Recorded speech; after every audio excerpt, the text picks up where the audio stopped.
N2 の文法問題。ご利用、以下の注意事項をお読みください。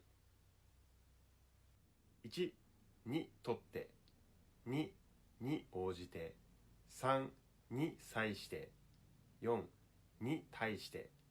どれでしょう？正解は、ご利用に際して以下の注意事項をお読みください。に際しては時です。だからご利用の時は以下の注意事項を読んでくださいねっていう結構硬い言葉です。JLPT の N1234 を勉強したい人は AI の私の LINE をぜひ使ってください。QR コードの写真を撮ってくださいね。